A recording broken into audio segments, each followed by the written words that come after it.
Hello everyone, this is Unit 2, Lesson 3, the learning target. I can explore real-world linear functions by using the rate of change and initial value.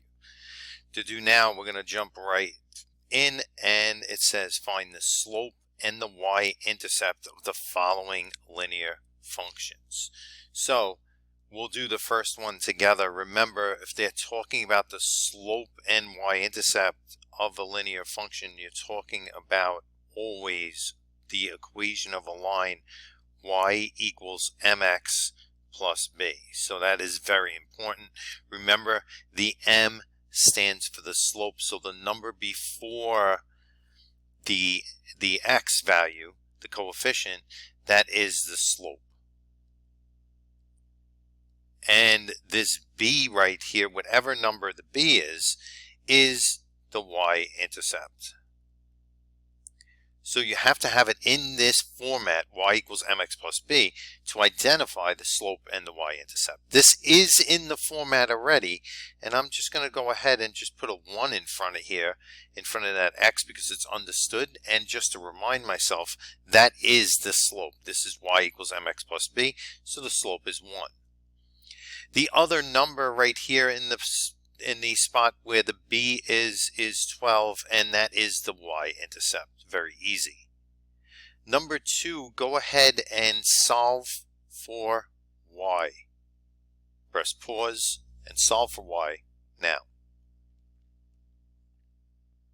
So hopefully you did solve for y. There's only one step. You use inverse operations. Remember, to get y alone, you do have to use inverse operations. The 5's cancel, and we are going to rewrite this. Y equals 3/4 x plus 5.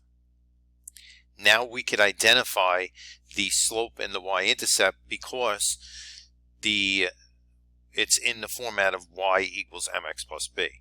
So the number, the coefficient before the x, the number before the x is 3/4. 3/4 is the rise over run that the slope is. This is the slope. And then the other number is the y-intercept, so that is 5. Please go ahead. This is the most difficult question on this page right here, number 3. You have to solve for y. Remember, this is not in y equals mx plus b format. Please go ahead, pause the video, and try the problem now. Okay, hopefully you did try it at least. Remember, the y has to be the variable that you're solving for. It has to be in y equals mx plus b format. It's nowhere near that right now, so we have to solve for y. The first step is to get this negative 4x over to the other side by adding 4x. So I am adding 4x on both sides. This cancels. 3y equals, and I'm going to put the 4x first, plus 3. It really doesn't matter which term you put first, but I want it to be, when I solve, y equals mx plus b, to read it that way. There's one more step that you have to do, and you have to divide by 3. Remember, always inverse operations. So the 3's cancel, and you have y equals, I am going to keep this fraction. Do you see this fraction right here, 4/3? I am keeping that fraction. I'm not going to divide it. I'm just going to keep the fraction because I want my slope in rise over run format. Then it's 3/3. 3/3 is 1. So I'm going to add 1, plus 1. Now you could see what my slope is. My slope is the coefficient, the number before x. It is 4/3, and the y-intercept is 1. So you can turn to the next page right now, or on the bottom of your page. It says find the slope of the line that passes through the given points. You just have to find the slope. All right, so I'll do the first one with you on the left, and you could do the one on the right. Remember, the slope formula when you're given 2 points and not on a graph is m equals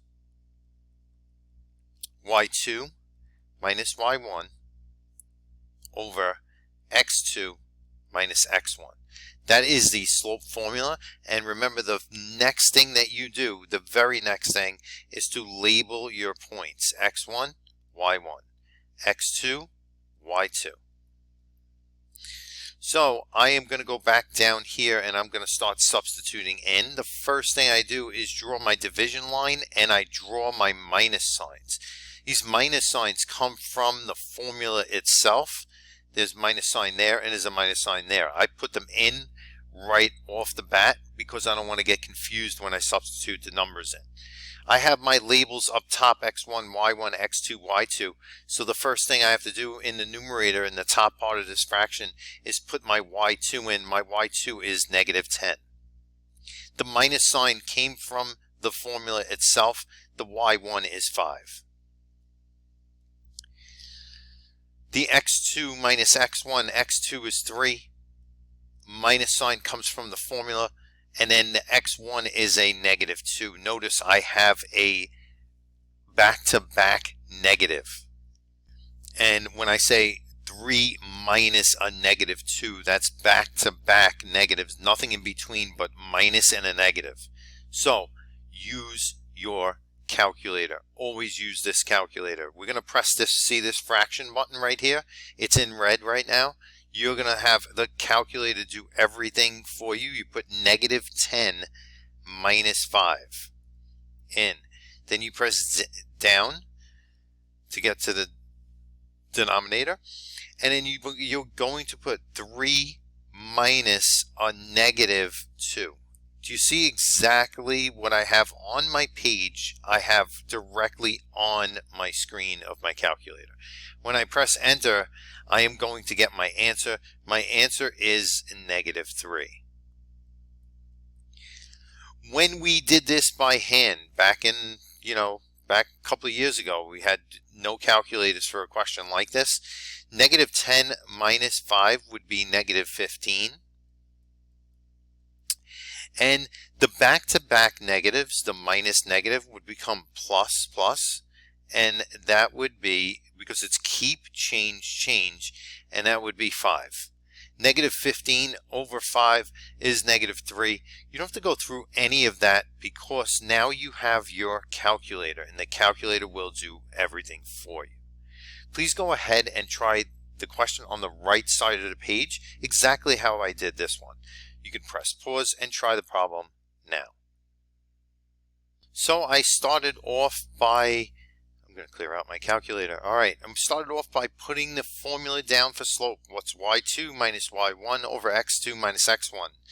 Then put your labels on the top of each coordinate, pair of coordinates. You have x1, x comes first, y1, y comes second. This is the first x you see, it's x1. This is the first y you see, this is y1. This is the second x you see, that's x2. And this is the second y you see, that is y2. Let's go ahead and substitute. I'm going to draw my division sign and I'm going to draw my minus signs. My y2 minus y1 will result in another double, a minus negative, right? I'm going to leave it because I have the calculator. So, and then I have the x, which is 4, x2, minus x1, which is negative 6, another double negative. I am going to put all of this into the calculator. It's 8 minus a negative 5. Exactly what it looks like on my page. 4 minus a negative 6. I'm going to press enter. And you're going to see 1 over 1 3/10. You do not want a mixed number as the slope. So you do not want that. So you're going to have to just go ahead in the calculator and press second function and then this button right here. It's going to convert it into a fraction that you could use. It is 13 over 10. And that is your final answer. Remember, you don't want a mixed number. Usually you don't have that mixed number as an answer. 13 over 10 is your answer. You can't reduce it. That is basically it. Remember, slope, you do not put as a decimal either. just going to leave it as that fraction right there. All right, and that is it. Going on to the bottom of the page, this Explorer says find the slope of the line that is represented by the following table of values. What you want to know, what you basically want to know is what is the slope of the line. The slope. So you're not finding anything else. Although you can find the Y-intercept very easily here. You can really look at the table and you could see where the Y-intercept is, and we'll go over it. But for this time, we are just going to find the slope. We just found the slope on the prior page twice. So how many points did we have on this page right here? How many points did we have? We had 2 points. We had one here and one here. Then we had one here and one here. So really just 2 points are needed to find the slope of a line. So I'm going to pick the 2 points that I feel are easiest for me. I'm going to go ahead and pick 2, 1 and 4, 4. And the reason why I'm picking those 2 points, not because they're right in a row, because they have no negatives. I don't, even though I have the calculator, I don't want to deal with negatives. And if I could pick 2 points that don't have negatives, then I'm going to pick those 2 points. Usually I do pick something with 0 in it, but since there's a -2, it kind of scared me away. What is the slope formula? Yep, m equals y2 minus y1 over x2 minus x1. Then we're going to label, like we did on the prior page, x1, y1, x2, y2. So I'm going to label this as x1. I'm going to label this as y1. I'm going to label this as x2, and I'm going to label this as y2. You can see now that you have no negatives. I'm going to put the minus sign down from the numerator and the denominator in this formula. So now I'm going to take y2, which is 4, minus y1, which is 1. 4 minus 1. See how nice and easy that is? And x2 minus x1 is 4 minus 2. 4 minus 1 is 3, and 4 minus 2 is 2. That is the slope of the line. That's it. By the way, you could pick 2 other points, any 2 points, in this table, and it will come out to be 3 over 2. All right, it doesn't have to be, they don't have to be points that are right next to each other. They don't really have to be any points that are right next to each other. You could be points that are further apart. You could be negatives, could be positives. It's going to come out to be 3 over 2. So just to take a look at this right now, to get the equation of a line, right, to get the equation of this line, we already have the slope. Remember, the equation of the line has 2 things in it. It has an m, which is the slope, plus it has the y-intercept. So you're looking for 2 things when it says find the equation of a line. You have to find the slope and the y-intercept. You already have the slope here. The slope is 3 over 2. So all you need is the y-intercept and you're finished. So where is the y-intercept? Well, there's a trick to this table, and actually they really gave it to you. And I am going to put a star next to here, and everybody should put that star next to that. When x is 0, the other number is the y-intercept. When x is 0, the other number is the y-intercept. So I'm going to put that down as b equals -2. Now, we answered the question right here. This is the slope. But I just wanted to show you that the y-intercept is right embedded in the table. When x is 0, the other number is the y-intercept. So I wrote it down there. I suggest that you do write it down. that this part right here is the most important part right there to get the equation of the line. Very rare that it'll just ask you to figure out the slope. They're going to ask you to figure out both things. They're going to ask you to figure out the slope, the y-intercept, and then the equation of the line. So what is the equation of a line that has a slope of 3 over 2 and a y-intercept of -2? All you have to do is substitute these values into the formula, and you do get y equals 3 over 2 x minus 2. And that is the equation of this line. Right? They only ask this. It says find the slope of the line. Right? So you can stop right there. That's the answer. But know that the y-intercept, when the x is 0, the y-intercept is the other number. And then know that once you have slope and a y-intercept, all you have to do is substitute into y equals mx plus b to get that equation of the line. And that is basically it. Let's go into our launch. So use your knowledge of slope and rate of change to answer the following. We're going to move down. It says choose 2 points and find m. Remember, m is the slope. So whenever they say m, it's the slope. So we're going to choose 2 points.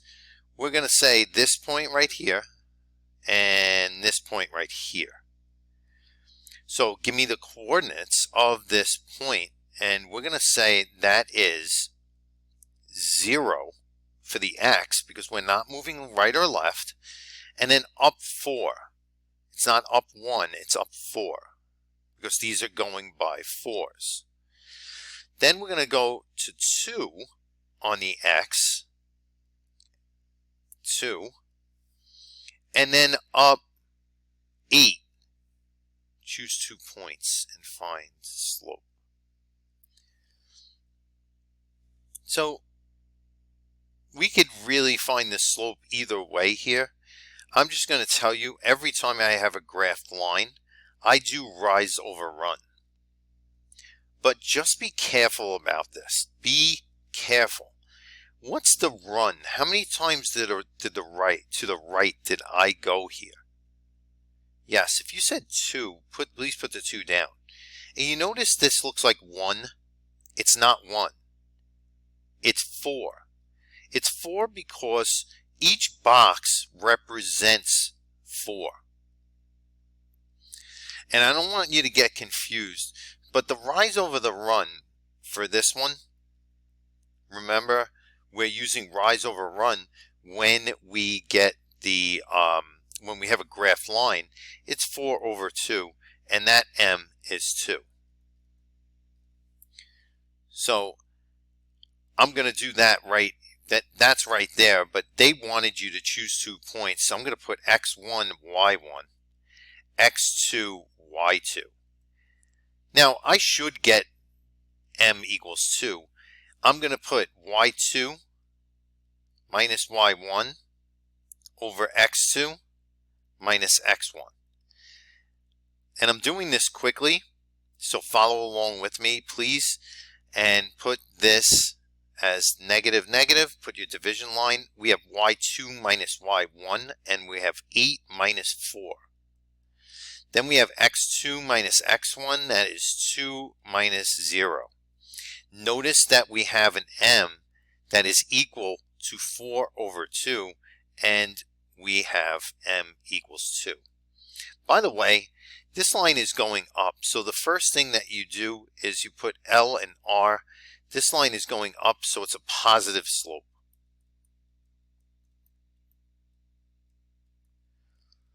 Positive slope means up from left to right. All right, and we have that. What does the y-axis show? Here's the y-axis. It shows what? Please put it down on your page. It says it in words right there what the y-axis represents. So that should be enough time for you to copy. It represents dollars. The x-axis right here represents what? Please put it down minutes.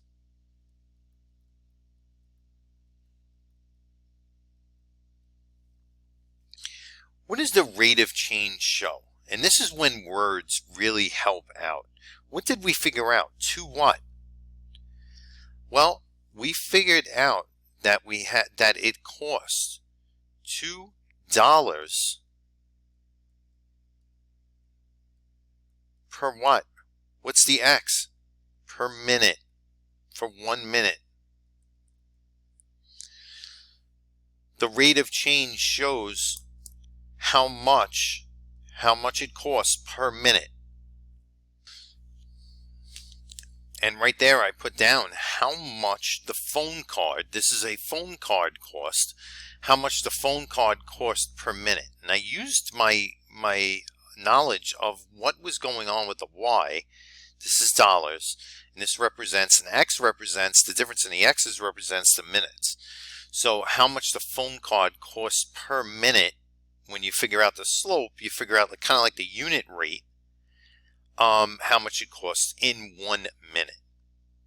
Well, it costs $2 per minute in this case. All right, and now for number 5. Number 5 is saying the card has a purchase fee. I'm going to highlight that.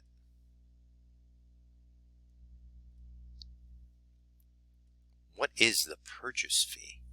So in other words, when you go in to buy a phone cards are really not sold that much anymore because everybody has a cell phone. But sometimes you're in a place that the cell phone doesn't work, and there are shops around that will sell you a phone card to use a public phone, because they know that nobody's using the cell phones because there's no cell phone coverage in that area.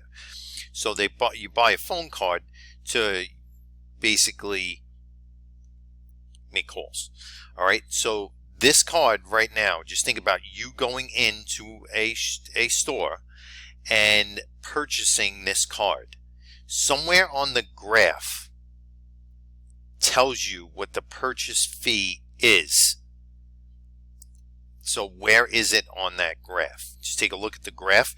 Does the graph start at 0? No, it doesn't. Where does it start? Put your finger on it, on your page or on your device. Yes, right here. This is where the phone card starts. So basically that is the purchase fee. So the purchase fee is the initial fee. Purchase fee for this card is $4. That's how much you have to pay before you even start using the card. That's the initial fee.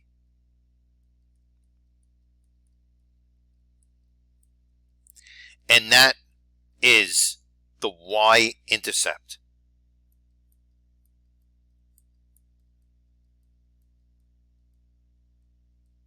Same thing. Y-Intercept. All right, and that is it. When they say purchase fee, initial fee, Y-Intercept, all the same, right? Where does the graph start? If it started at 0, then the purchase fee would be 0. That's it. If it started at 16, the purchase fee would be 16. All right, right below all of that are 4 questions that we would like you to answer. Go ahead, answer these problems, and then we'll review when we come back. Press pause and try to answer them now. All right, hopefully you did start to answer these. The first question, all of these questions are very, very good and important. You should know them. It shows how much you understand. How can you recognize a linear equation? Well, when it's in the format of the equation of a line. It has to be in that format. And the equation of a line is y equals mx plus b. So when the equation is in that y equals mx plus b format, that's when you could realize that it is definitely a line, a linear equation. How can you recognize a linear function on a coordinate grid? Coordinate grid is a graph. So how could you recognize a linear function? Linear, which means line right here, linear function right here, line. How can you recognize a line on a graph? Yep, you could recognize a linear function when it is straight. It must be straight. And that's basically it. Write an equation that is linear. We are going to press pause now and put something in that format that we know it has to be in. Go ahead, press pause, and put the equation of a linear function together. Pick any numbers. Go ahead. It has to be in the format of what we answered for number 1. Press pause now. Hopefully that did not take you long. It did not take me long. I'm just going to use some numbers. It has to be, whenever you write an equation, it has to be in y equals mx plus b format, the equation of a linear function. Whenever you write an equation, it has to have an equal sign. All right. So if it doesn't have an equal sign, then it's not even an equation. So please don't put down like 5x plus 10. And then that's it. It's y equals 5x plus 10. This right here, the 5, represents the slope. The y-intercept is 10. You could even put down y equals negative 2x, where the slope is negative 2 and the y-intercept is 0. This is y equals mx plus b. Remember, you must have it in y equals mx plus b format. So if you have to write an equation that is not linear, there is one rule. It's not in that format of y equals mx plus b. If you put y equals mx plus b down, any numbers within that format, it's a line. So remember, you still have to put y equals, though. It has to be an equation. So the rule is it must have an exponent next to the variable. So what I'm saying is y equals x squared. And y equals x squared, let me go ahead and graph it for you here, right here on this graphing calculator I have. If I press y equals right now, and I'll clear this out. Actually, I'm not going to clear this out. See how it's 2x plus 3? This is y equals mx plus b. And if it's mx plus b, if I press graph right now, and I'm going to press graph, I have a straight line. If I go back to this and I press y equals x squared with an exponent, if I have that and I press graph right now, you'll see that it's not linear. The red graph right there is in the shape of a parabola. And a parabola is a U shape, and this U shape is pointing up. All right, so just remember those things. The y equals mx plus b of the blue, 2x plus 3, that was a straight line. This. The y equals x squared, or anything with a squared or exponent, will be a U shape. And I could put 3x squared. And I'm going to press enter. And there's another U shape. All right. So you do not, every single time that you're going to put something that is not linear, you have to put an exponent next to that variable. And just to really go crazy here, you have x to the third power, right? If I have x to the third power and I graph it, it is nonlinear. So it doesn't matter the exponent must be next to the variable. If it has an exponent, must be next to the variable.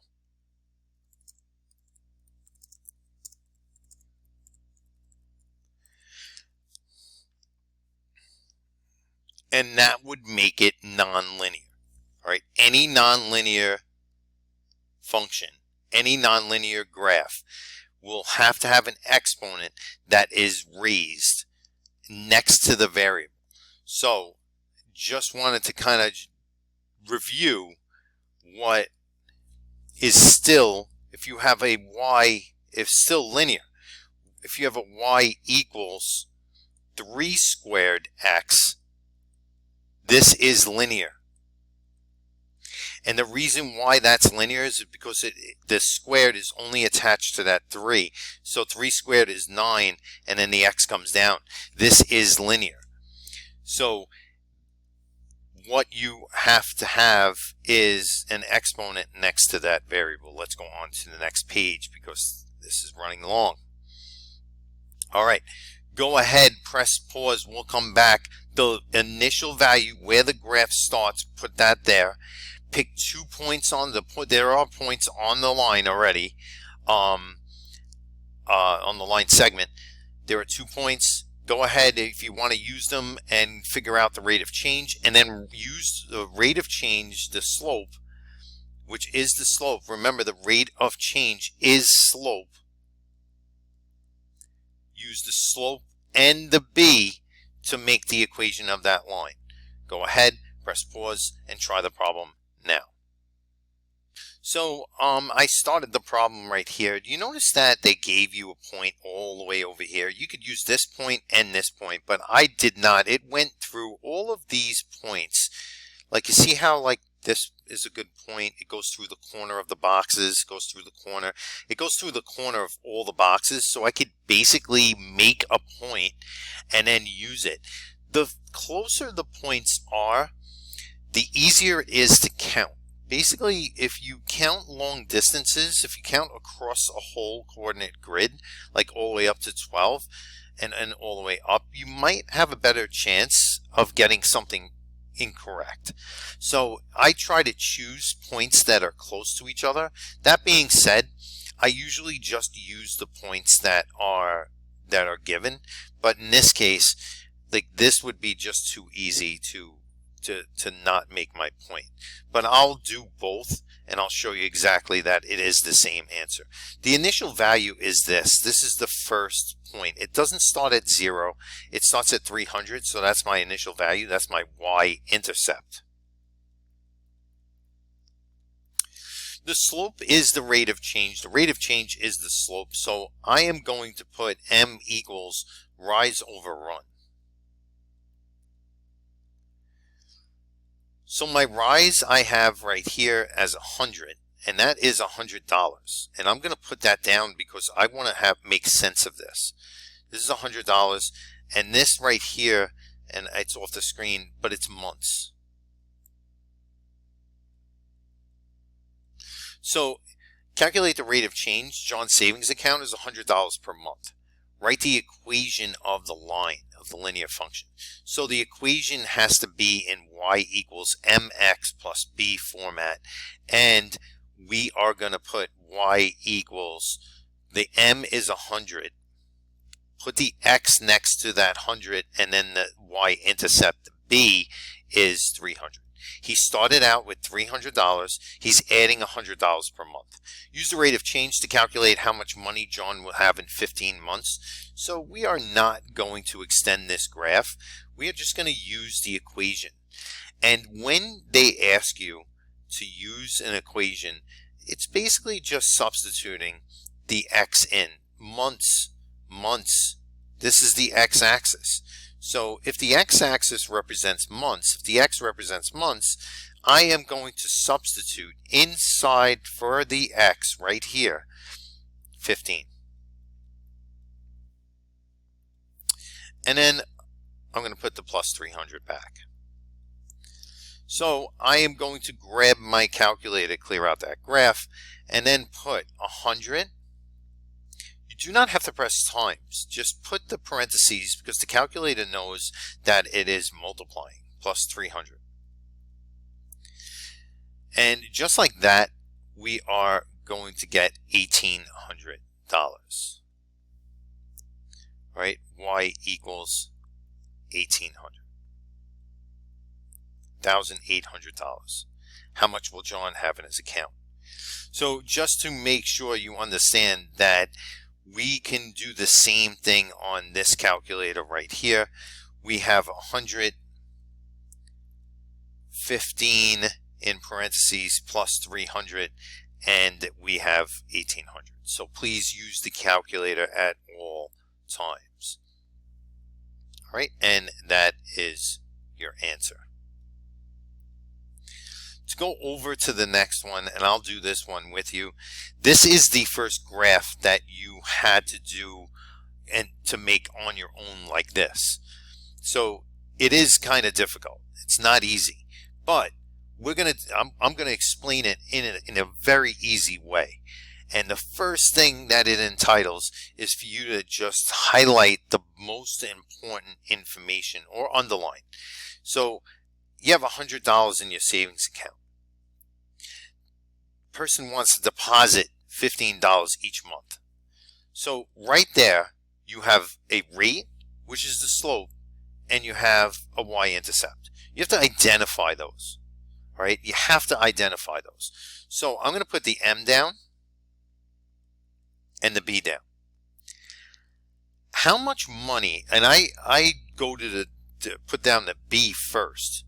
How much money did this person have in the savings account to start before they started saving? Yes, if you said 100, then that is correct. That is the Y-intercept. That is the initial value. That's the initial value. And depositing 15 over and over and over again, that's how much the rate is. $15 one month, another month $15, and another month $15. When the slope, the rate happens over and over and over again. The rate doesn't happen once, right? It's not happening once. It's each month the $15 is being put in. So I'm going to put 15. And this is dollars. These are dollars. All right, it says write and graph a linear equation. So my equation has to be in the format of y equals mx plus b, y equals mx plus b. So what is my m? What is my b? What is my equation? Hopefully you have it down right now. Use those two numbers, the 15 and 100, substitute it into the equation. Remember, y equals mx, 15x plus b. That's it. Y equals 15x plus 100. Yep, so we have money on the y-axis and months. Time always goes on that x-axis, time, right? So we are going to put down basically the months down. So that we're going to start with 0, obviously, and go ahead and put every month just like that. All right, go by ones. We're going to count, and we're going to fill up that whole entire graph.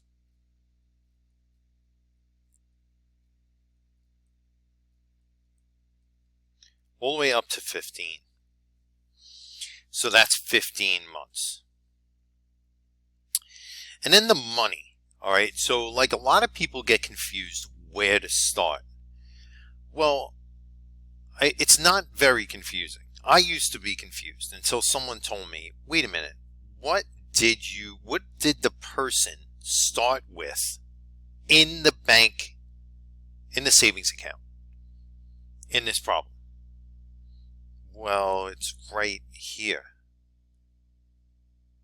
What the person started with is what you start with here.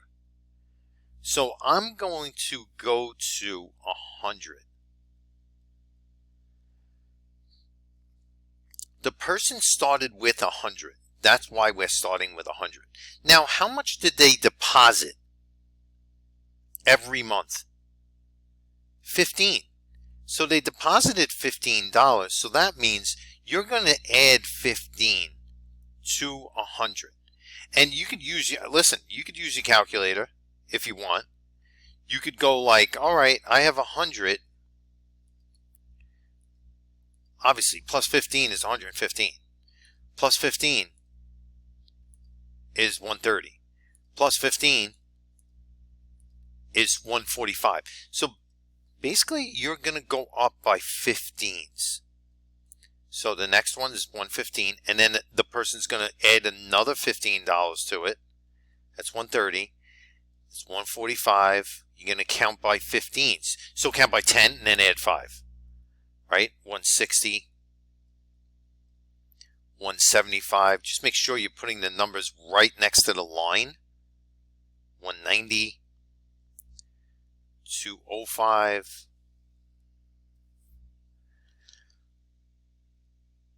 220. 235. 250. 265. Oops. 265. 280.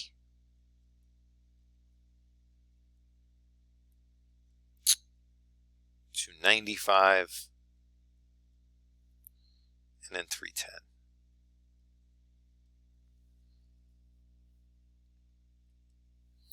All right. So the person started with 100.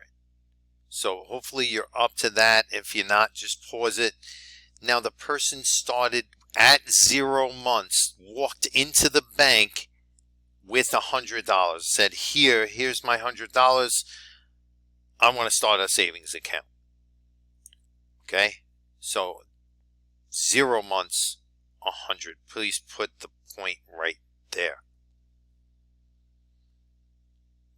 All right, so now this is why you set it up by 15s, because it's so easy to graph. Every month, the person adds 15. So at 1 month, instead of 100, the person has 115. Then you rise 15 and run 1. Rise 15 and run 1 every month. Rise 15, run 1. And you keep on doing that pattern because you set it up by 15. Rise by 15, run 1. And you keep on going. Go ahead, follow my steps. Now connect those points. You're connecting those points.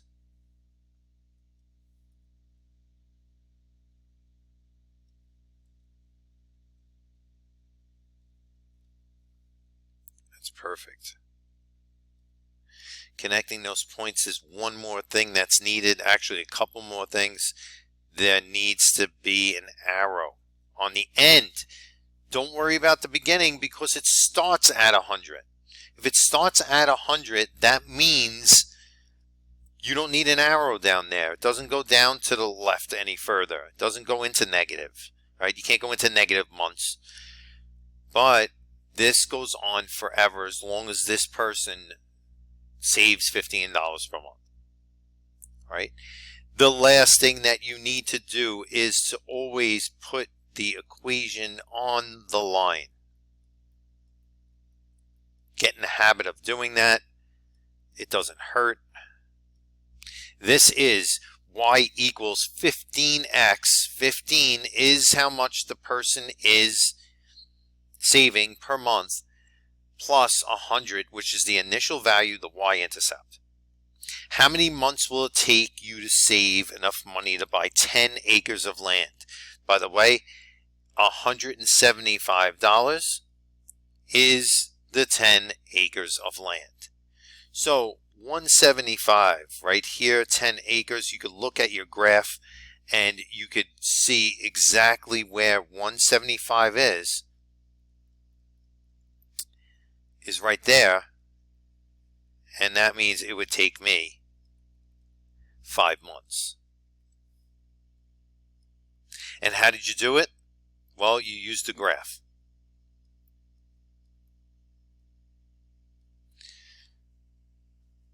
If you did not have the numbers on the graph, then you would use the equation.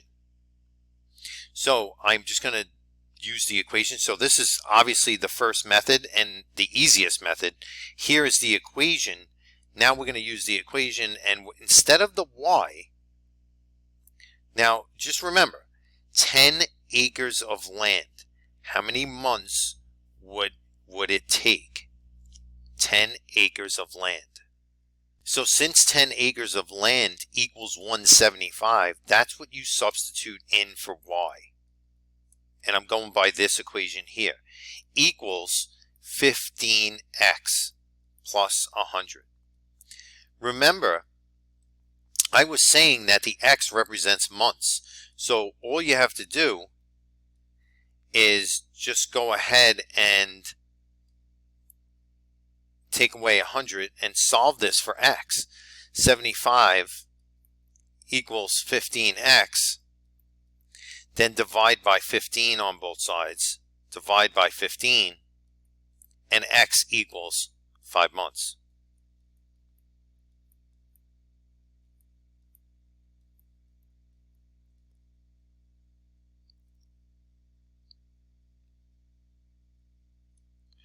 All right, and that is basically it. Remember, you don't have to do both of these methods. If it's on the graph, do the yellow, the dotted line like I just did right here, and it shows that it's at 5 months. You're basically right here at 175, and that is your answer. All right, and that is that. Okay, so now that we did that, please go ahead, write the initial value down, put down everything down like on the page, get the equation of this line, get the rate of change using rise over run. Go ahead and answer all the questions, and then we'll come back and review. Press pause and try the problem now. So here we go. The initial value is all the way up here. It's 18, right? So we're looking at something that's a little bit changed here. So it's going down from left to right, which is a negative rate of change. Negative right away. Rate of change is rise over run. So let me just erase that, and I'm going to put the rise over run formula. The rate of change is rise over run.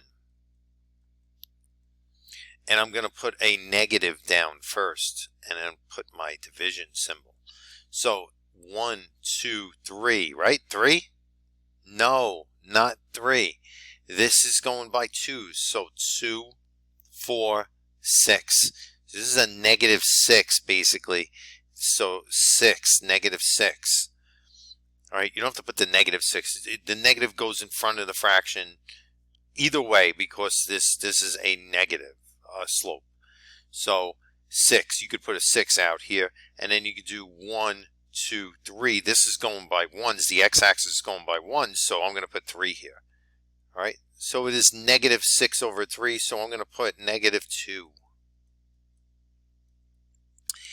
And negative 2 gallons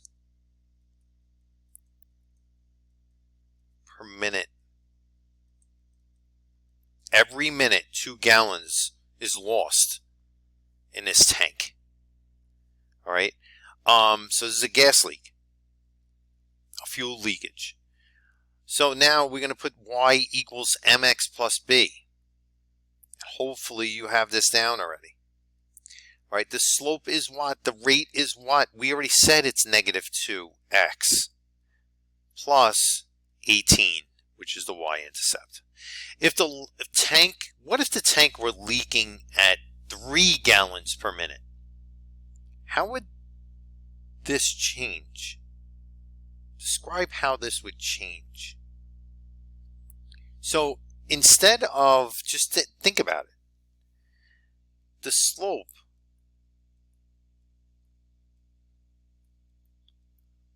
of the line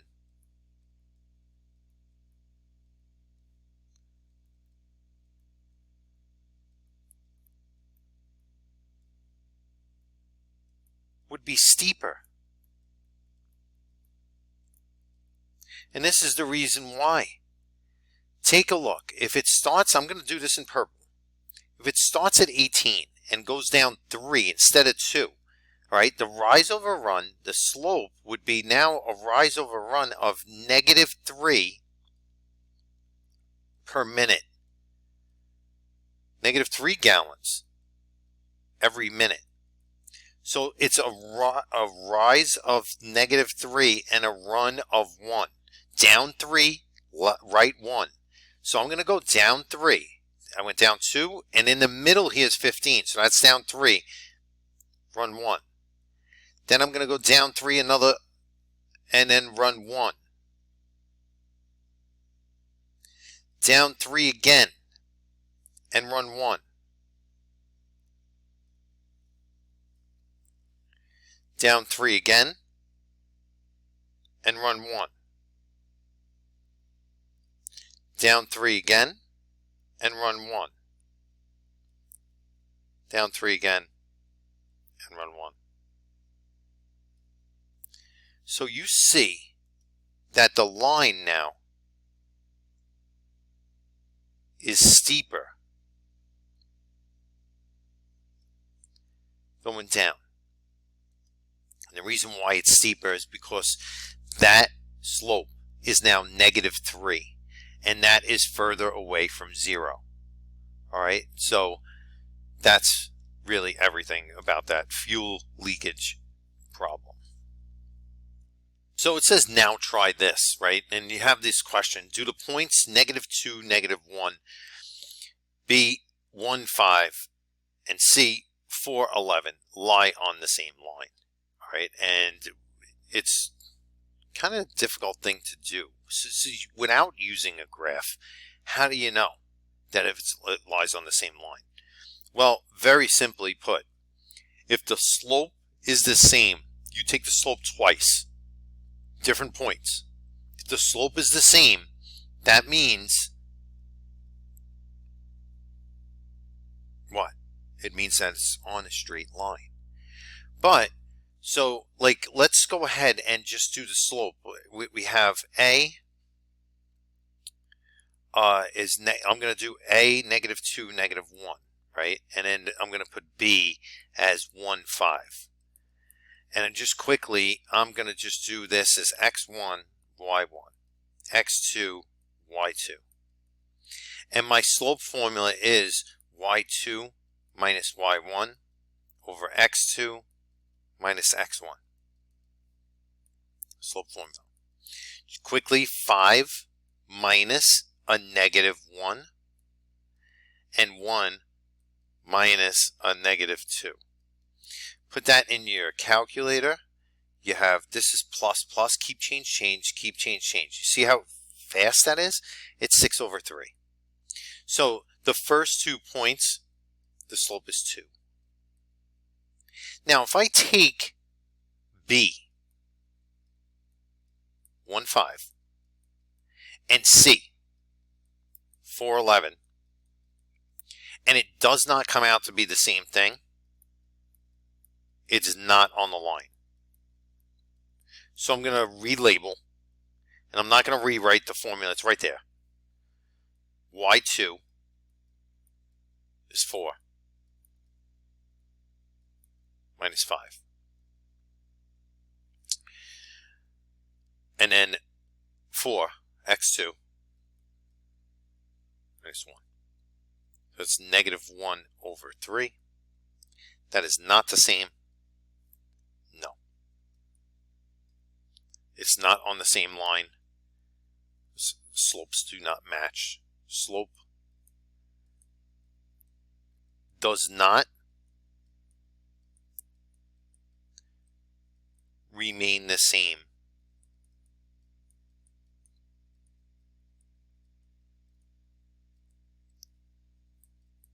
throughout.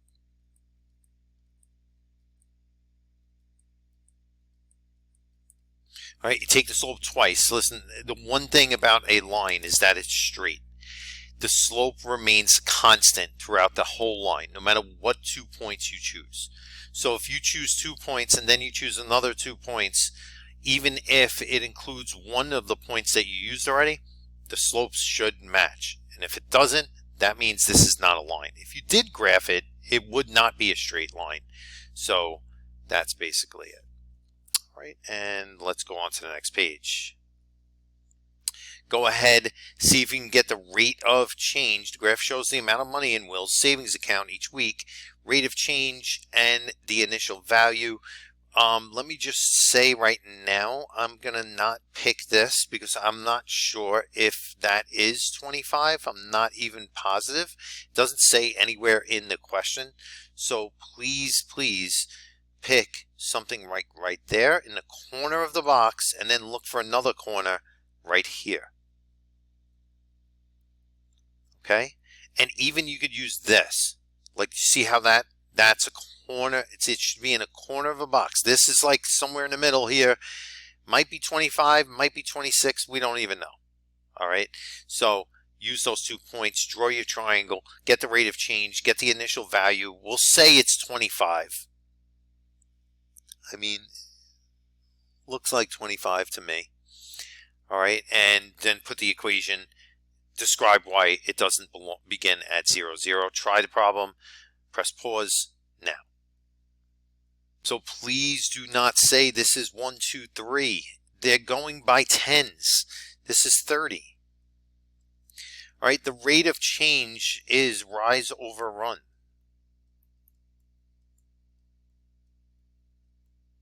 Please do not say that's 3. The rise is 30. The run is 2.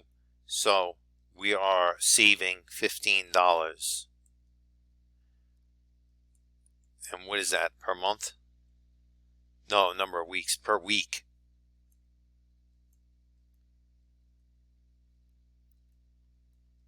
All right. The initial value starts right here. It doesn't start at 0. It starts at $25. The equation, this is the B. This is the M. The equation has to be in y equals mx plus b format. We have 15x plus 25. Describe why the graph doesn't begin, because Will open the account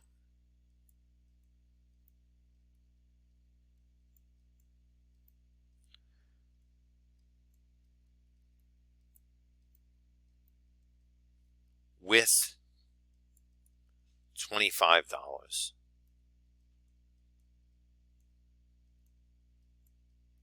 That is your initial value. Initial value. Okay, so those are your answers, and that is that question right there. Easy enough? Yes, it is. Let's go on to the next question. Sal earns $15 per hour selling books. Good for Sal. What is the rate of change? I'll give you a second to think about it. It's right in the question. The rate of change is how much he makes per hour. That's the rate. 15. So it's pretty easy. $15 per hour. It's the number that happens over and over and over again. So what is the initial value is where Sal started. So think about Sal selling books. He earns $15 per hour. So at 0 hours in his first part of his shift, how much did he make before he started working here? That's right, he didn't make anything. So the initial value right now is 0. So this is going to be, this will start at 0. And starting at 0 means that it is a special graph. We are talking about a direct variation. All right, but let's go ahead and graph this function. Actually, let's answer C. What's the equation of this linear function?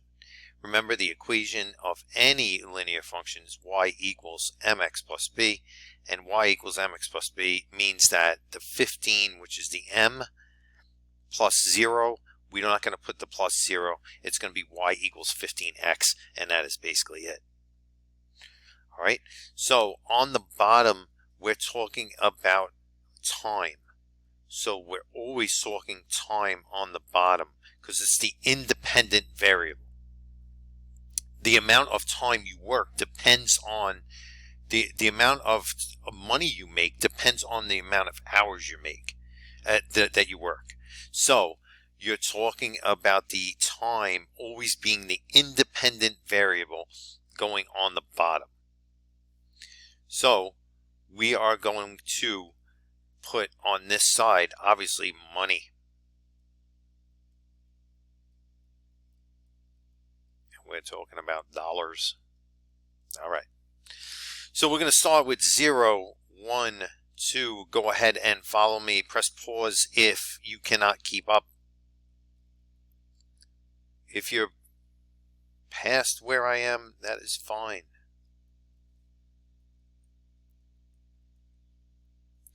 Actually, I have to go back.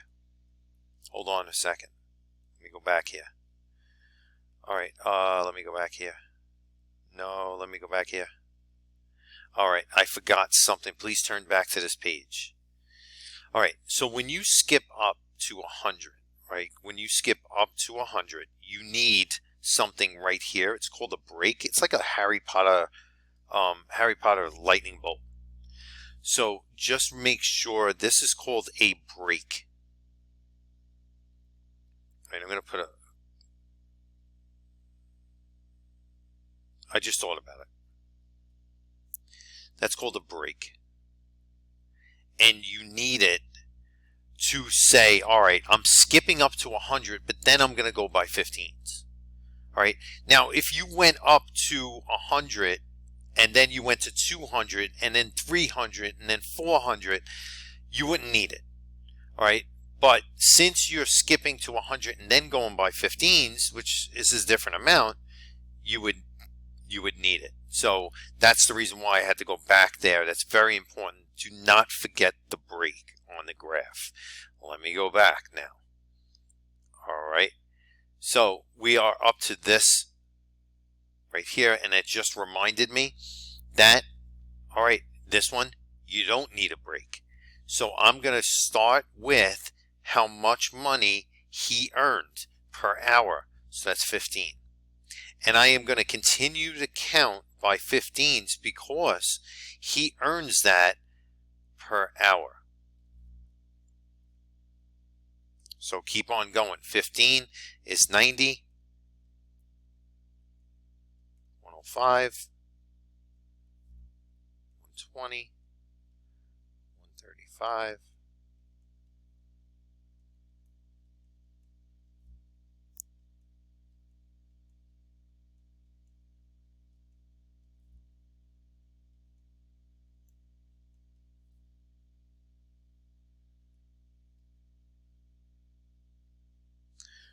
195, 210, and 225. So it should go up to 225. I'm going to, hopefully you're up to where I am. So Sal started at 0 hours, $0. When he worked 1 hour, he made 15. When he worked 2 hours, he made 30. It's a rise of 15. Rise of 15. Run of 1. And you put those arrows next to it to make sure that you are following the rise of 15 and a run of 1. You see how easy this graph is?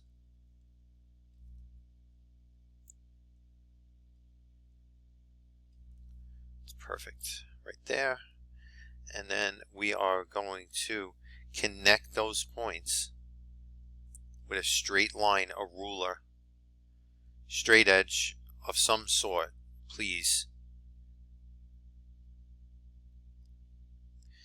Connect those points, and then do not forget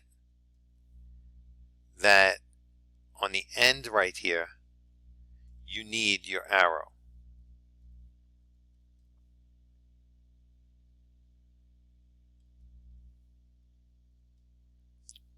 And right on the line, we are going to put y equals 15x. No break needed. No break needed. All right, we did not skip up to, we skipped up to 15, but then we continued up by 15s, and that's the reason why. All right, and that is your graph. Go on to the next graph.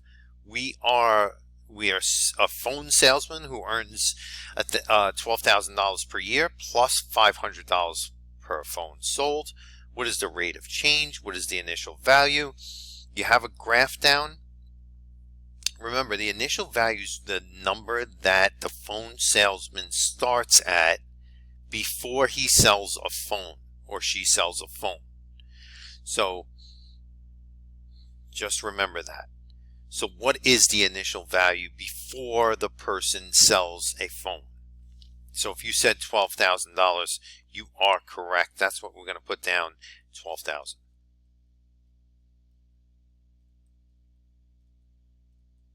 What's the rate of change? The number that it moves every single time when the person sells one phone, two phones. How much does it increase? That is the rate. That's the rate. If you said 500, you are correct. I'm going to put that down.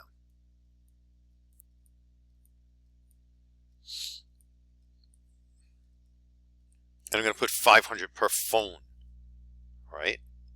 Use the rate of change and initial values. We saw the rate of change. This is the M. This is the B. The rate of change, the Y equals mx plus B, is the equation of any line. So we're going to substitute that in. Hopefully you have it written down right here, and then you went ahead of me.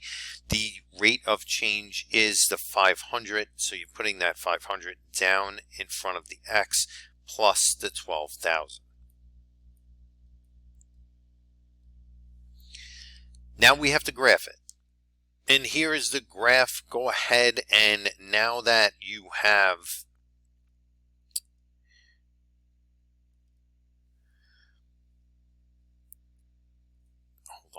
now that we have the rate of change is 500 per phone and the initial value is 12,000, I started right here. This is money.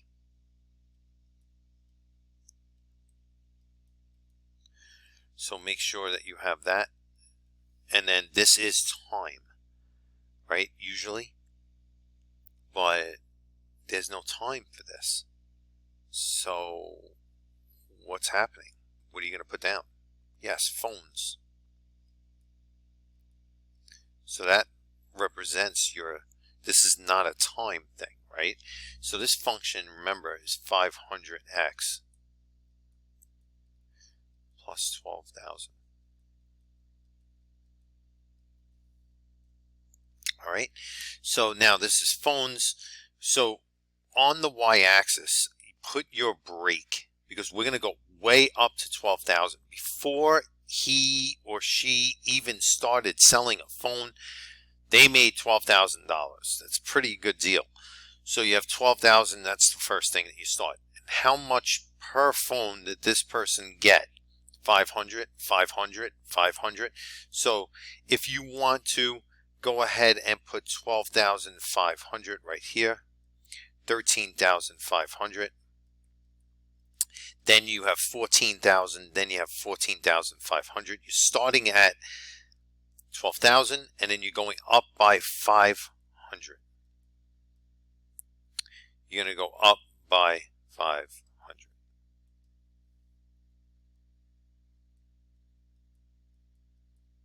Each phone is worth $500 to this person.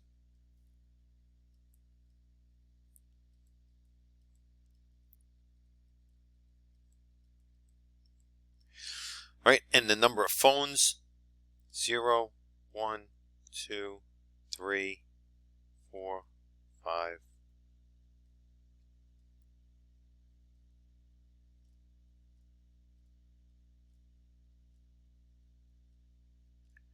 And up to 15.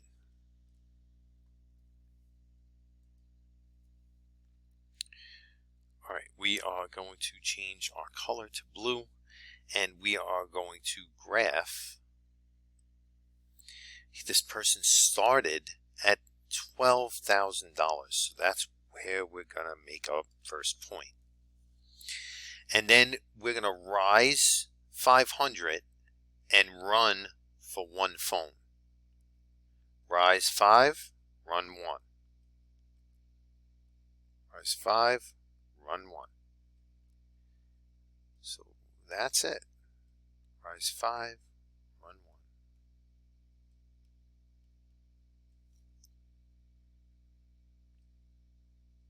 Notice how every graph kind of looks the same? It's because you're setting it up. You're using the slope and the Y-intercept to set it up. Remember, always connect those points using a straight line, and make sure that you are connecting, that you are using an arrow on the end and putting the Y equals 500x plus 12,000 on that line. All right, you could put phone salesman, phone earnings.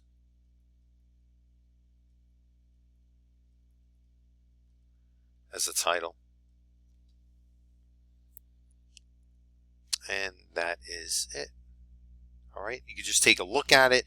Remember, you always start with what the person started with, the initial value. The 12,000 per year, that is what this salesman got before they even sold a phone. Then they increased by 500, increased by 500 as they would go. And that is it. All right, so we have two questions that look almost exactly the same. The graphs are different. Remember, find the rate of change. We'll do the first one over here together, and then you could do the one over here. So going over here, we are going to put our x1. This is the first thing we do. This is the y1. We pick 2 points. We need 2 points to find the slope of a line. So the rate of change is, I'm going to put that over here. M equals y2 minus y1 over x2 minus x1. And the slope is, and then so my y2, remember, put minus minus, my y2 is 125, my y1 is 75, my x2 is 1, and my x1 is 0. So if I put this into the calculator, I do get 50. Because 125 minus 75 is 50, and 1 minus 0 is 1. So it's 50, and saying this is per hour, this is per hour. $50 per hour. So we figured out the rate of change is $50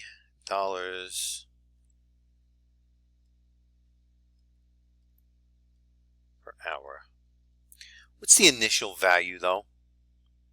What do you think the initial value is? Well, right here, look, when x is 0, the other number is the y-intercept, the initial value. So the initial value is 75. So what's the, so the b equals 75. The m equals 50. What's the equation of the line? Remember, y equals mx plus b. And y equals mx plus b is 50 plus 75. And don't forget the x.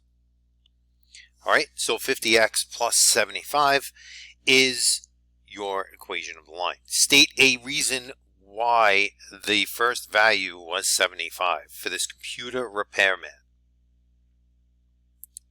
Tell us why.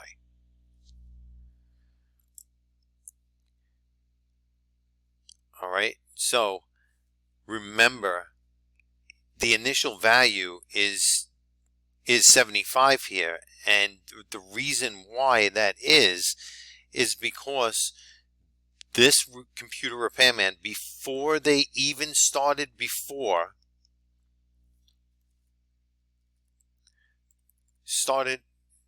he or she started working,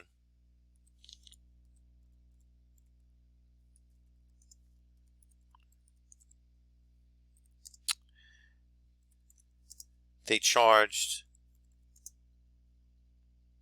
$75 before starting to work, before doing any repairs. They charge $75. That's the initial value. Go ahead. On the right side of your screen right now is a question that is similar, right? So just remember, x1, y1, x2, y2. Figure out the slope. That's the rate of change. Figure out the initial value, what it started at when x was 0. Go ahead, see if you can do the problem. Press pause now. So I did some of the problem right here, and the rate of change, I put x1 as 4, y1 right over here is 240, x2 is 6, y2 as 180, and I put over here y2 minus y1 over x2 minus x1, 180 minus 240. That came out to be a negative 60, and then 6 minus 4 is 2. So that's negative 30 per hour, and you can tell that the y's are actually decreasing. So that's how you know that you have that negative slope going down. So the initial value, though, a lot of people put 12. But remember, 12.0 is not where if you were graphing 12.0 on a graph, like think about it. If you have a graph, anytime you're confused, sketch it. 12.0, this is y, this is x, right? 12.0 is over here somewhere. That is not the y-axis. This is not the y-axis. That's the x-axis. The y-axis, x has to be 0. So there's a couple of different ways that you could do this, right? So I'm just going to try to work back. So I have 4 over here. And do you notice that the x's are increasing by 2? Well, if you go this way, they're decreasing by 2. So what's the next x up here? So it would be, so 4 to 6, 6 to 4, 4 to what? If you said 2, that's correct. So the next one is 2, not one down here. I'm just going to put it down here. It's 2. That's the x. And then, well, what's happening here? What's happening there? All right, from 180 to 240, how much is it adding? It's 60.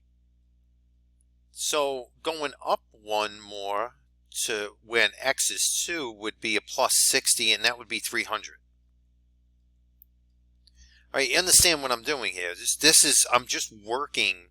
So this is my x, this is my y. So if it's going by 2's, and if you go backwards, the next x should be 0. And that's what you need. You need the x to be 0, because this number here, whatever it's going to be, that's going to be your initial value. So if you're adding 60 going backwards, that would be 360. So just like in a table, like you're just figuring out, you're just going backwards now. Remember, this is the same pattern. This is linear.